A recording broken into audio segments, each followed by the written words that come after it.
તો નમસ્કાર મિત્રો, સ્વાગત છે તમારું અમારા ચેનલ ગુજરાત ટુરિઝમ પર। મિત્રો, આજે આપણે આવી પહોંચ્યા છીએ કુકમા ખાતે આવેલ પવિત્ર આશાપુરા ટેકરી પર।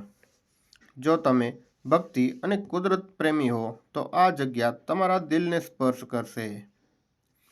મિત્રો, કચ્છની ધરતી પર આવેલી આ એક પવિત્ર ઊંચાઈ જ્યાં શ્રદ્ધા અને કુદરત એક સાથે શ્વાસ લે છે।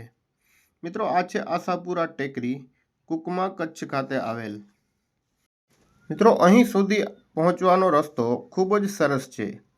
ચારે બાજુ કુદરતી દ્રશ્યો અને શાંતિ ભરેલું વાતાવરણ છે।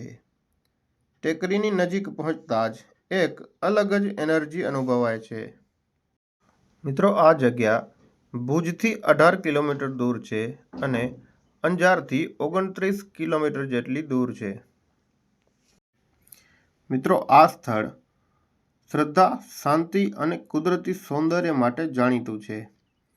આ ટેકરી ઉપર માં આશાપુરાનું સુંદર મંદિર આવેલું છે, જ્યાં દૂર દૂરથી ભક્તો દર્શન કરવા આવે છે। ટેકરી પરથી આખા વિસ્તારનો નજારો અદ્ભુત લાગે છે।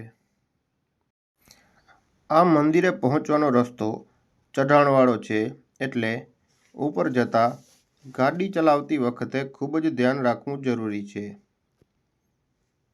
તો હવે આપણે મંદિરની ખૂબ જ નજીક આવી ગયા છીએ, તો ચાલો જલ્દી મંદિર પહોંચીએ અને તમને પણ દર્શન કરાવીએ કુકમાની ટેકરી પર બિરાજમાન કચ્છની કુળદેવી માં આશાપુરાના।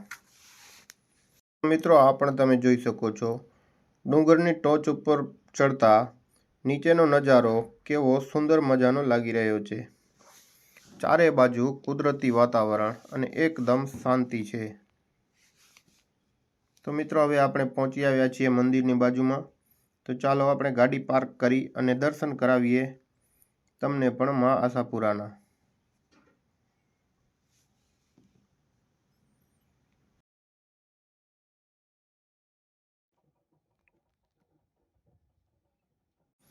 તો મિત્રો, હવે આપણે આવી ગયા છે માં આશાપુરાના પવિત્ર મંદિરમાં।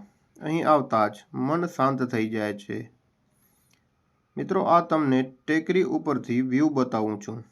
જુઓ કેટલું સુંદર દ્રશ્ય છે। અહીંથી આખો વિસ્તાર અને આસપાસની કુદરતી અદ્ભુત લાગે છે।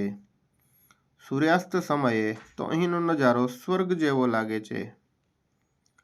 સ્થાનિક લોકો કહે છે કે વર્ષોથી અહીં માતાજીની કૃપા વરસી રહી છે। ઘણા ભક્તોની મનોકામના અહીં પૂરી થઈ છે। એટલે આ સ્થળ માત્ર મંદિર નથી, પરંતુ આસ્થા અને વિશ્વાસનું કેન્દ્ર છે। મિત્રો, સાચું કહું તો અહીં આવીને દિલને એક અલગ જ શાંતિ મળે છે।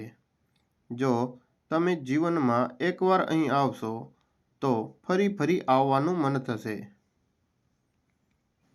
તો મિત્રો, તમને આશાપુરા ટેકરી કુકમા કચ્છનો આ વ્લોગ કેવો લાગ્યો? કમેન્ટમાં જય આશાપુરામાં જરૂર લખજો અને વિડીયો ગમ્યો હોય તો લાઈક, સબસ્ક્રાઈબ અને બેલ આઇકોન દબાવવાનું ભૂલશો નહીં। જય માતાજી, જય માં આશાપુરા।